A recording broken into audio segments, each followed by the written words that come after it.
तो चलिए आज बात करते हैं भारत के एक ऐसे स्वतंत्रता सेनानी की जिनकी कहानी सबसे अलग है। एक ऐसा नाम जिसे हम सब जानते हैं, जिसे पूरा देश नेताजी कहकर बुलाता है, सुभाष चंद्र बोस। और उनकी कहानी जितनी दिलचस्प है ना, उतनी ही कह सकते हैं विवादास्पद भी। सोचिए जरा, देशभक्ति के मायने क्या हो सकते हैं। ये कहानी हमें इसी सवाल पर सोचने को मजबूर करती है। एक ऐसे इंसान की कहानी जिसने अपने देश को आज़ाद कराने के लिए वो रास्ता चुना जिस पर चलने की हिम्मत शायद ही कोई कर पाए। उन्होंने अपने ही देश के दुश्मनों से हाथ मिला लिया। तो ये कहानी शुरू कहाँ से होती है? ये शुरू होती है एक बहुत बड़े त्याग से। एक ऐसी प्रतिभा की कहानी जिसने अपने देश के लिए सच में सब कुछ दांव पर लगा दिया। 1897 में कटक में उनका जन्म हुआ। पढ़ाई में तो वो बहुत तेज थे, लेकिन उनके अंदर शुरू से ही देश के लिए कुछ करने का एक जज्बा था, और इसका असर भी दिखा। 1916 में उन्हें राष्ट्रवादी गतिविधियों की वजह से कॉलेज से ही निकाल दिया गया, लेकिन देखिए उन्होंने हार नहीं मानी और 1920 में उस जमाने की सबसे मुश्किल परीक्षा मतलब इंडियन सिविल सर्विस ICS पास कर ली। सोचकर देखिए, एक तरफ इतना शानदार करियर इंतजार कर रहा था और ठीक अगले ही साल 1921 में उन्होंने उस सुनहरे भविष्य को ठोकर मार दी। अब ये कोई छोटा मोटा फैसला तो था नहीं। जरा सोचिए, एक तरफ थी ICS की नौकरी, मतलब रुतबा, ताकत, एक सेटल और आराम की जिंदगी, और दूसरी तरफ था आज़ादी की लड़ाई का मुश्किल रास्ता जिसमें संघर्ष था, जेल जाना था और भविष्य का कोई ठिकाना नहीं था। बोस ने कौन सा रास्ता चुना? उन्होंने दूसरा रास्ता चुना। तो भारत लौटकर बोस राजनीति में पूरी तरह से सक्रिय हो गए, और यहीं से कहानी में एक नया मोड़ आता है। कांग्रेस के अंदर महात्मा गांधी के साथ उनके मतभेदों की शुरुआत होती है। उन्होंने शुरुआत की असहयोग आंदोलन से। फिर बंगाल में चित्तरंजन दास जैसे बड़े नेताओं के साथ काम करते हुए उन्होंने बहुत जल्दी अपनी एक अलग पहचान बना ली। वो एक युवा शिक्षक भी बने, पत्रकार भी। इतना ही नहीं, कलकत्ता के मेयर भी बने। लेकिन उनके जो क्रांतिकारी विचार थे, उनकी वजह से उन्हें कई बार जेल भी जाना पड़ा। पर इन सब के बावजूद कांग्रेस पार्टी में उनका कद बहुत तेजी से बढ़ रहा था। और फिर आया साल 1938। ये वो साल था जब बोस अपने राजनीतिक करियर के शिखर पर पहुंच गए।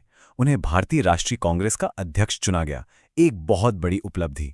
लेकिन अध्यक्ष बनने के बाद गांधी जी के साथ जो उनके वैचारिक मतभेद थे, वो और भी गहरे हो गए। देखिए, दोनों की सोच में एक बुनियादी फर्क था। बोस एक मॉडर्न इंडस्ट्रियल भारत का सपना देखते थे, वहीं दूसरी तरफ गांधी जी का जोर गांव पर आधारित अर्थव्यवस्था और चरखे पर था। तो ये दो अलग अलग विजन थे जो आपस में टकरा रहे थे, और ये टकराव 1939 में अपने चरम पर पहुंच गया। गांधी जी ने खुलकर उनका विरोध किया, लेकिन इसके बावजूद बोस ने दोबारा अध्यक्ष पद का चुनाव लड़ा और वो जीत गए।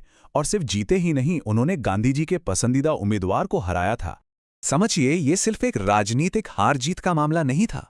गांधी जी ने इसे अपनी व्यक्तिगत हार माना। इससे अंदाजा लगाया जा सकता है कि दोनों के बीच मतभेद कितने ज्यादा गहरे हो चुके थे।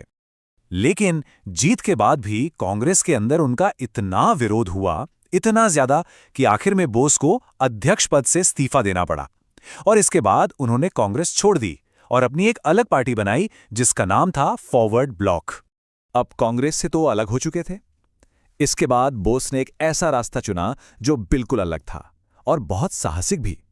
उन्होंने फैसला किया कि वो दूसरे विश्व युद्ध का फायदा उठाएंगे और अंग्रेजों के खिलाफ लड़ने के लिए विदेशी सैन्य मदद लेंगे। और इसके बाद जो हुआ वो किसी जासूसी फिल्म की कहानी से कम नहीं है। 1941 में वो भारत में अपनी नजरबंदी से फरार हो गए। फिर काबुल और मॉस्को के रास्ते होते हुए वो पहुंचे जर्मनी। वहां उन्होंने भारतीय युद्धबंदियों को इकट्ठा करके इंडियन लीजन बनाई, और ये तो बस शुरुआत थी। 1943 में उन्होंने एक पनडुब्बी से एक बेहद खतरनाक सफर तय किया और जापान पहुंच गए। जापान पहुंचकर उन्होंने कमान संभाली आजाद हिंद फौज की। और ये कोई छोटी मोटी सेना नहीं थी। जानते हैं कितने सैनिक थे? लगभग 40,000 भारतीय सैनिक। और एक और खास बात, इसमें सिर्फ पुरुष ही नहीं बल्कि महिलाएं भी शामिल थीं। उनकी रणनीति, हाँ, विवादास्पद जरूर थी, लेकिन एकदम साफ थी। बोस का मानना था कि दुश्मन का दुश्मन दोस्त होता है, और इसी सोच के साथ उन्होंने ब्रिटिश साम्राज्य के खिलाफ लड़ने के लिए जर्मनी और जापान जैसी धुरी शक्तियों से मदद लेना जरूरी समझा। और फिर 21 अक्टूबर 1943 को उन्होंने एक और ऐतिहासिक कदम उठाया। उन्होंने आजाद हिंद की एक अस्थायी सरकार बनाने का ऐलान कर दिया। मतलब एक तरह से देश के बाहर भारत की अपनी एक सरकार जो आज़ादी का दावा करने के लिए पूरी तरह से तैयार थी। अब ये कहानी अपने अंतिम और शायद सबसे दुखद मोड़ पे पहुंचती है। यहाँ हम बात करेंगे उनके सैन्य अभियान की, उसका क्या अंजाम हुआ और उनके आखिरी दिनों की। मार्च 1944 में आज़ाद हिंद फौज ने वो कर दिखाया जिसका सपना हर कोई देख रहा था। फौज इम्फाल और कोहिमा में भारतीय जमीन पर पहुंच गई। लेकिन ये खुशी ज्यादा दिन टिक नहीं सकी। हवाई मदद मिली नहीं, जापान युद्ध में हारने लगा और फौज को पीछे हटना पड़ा। फिर अगस्त 1945 में जैसे ही जापान ने आत्मसमर्पण किया, आज़ाद हिंद फौज की सारी उम्मीदें भी टूट गईं। असल में आज़ाद हिंद फौज और नेताजी का भविष्य पूरी तरह से दूसरे विश्व युद्ध के नतीजों से जुड़ा हुआ था। उनका पूरा दाव ही इसी पर था। जैसे ही युद्ध में अंग्रेजों और उनके सहयोगियों का पलड़ा भारी हुआ, बोस की मुहिम का अंत भी लगभग तय हो गया था। 18 अगस्त 1945 को खबर आई कि ताइवान में एक विमान दुर्घटनाग्रस्त हो गया है और उसी दुर्घटना के बाद माना जाता है कि गंभीर चोटों की वजह से सुभाष चंद्र बोस की मृत्यु हो गई। और इसी खबर के साथ उनके इस असाधारण और क्रांतिकारी जीवन का अंत हुआ।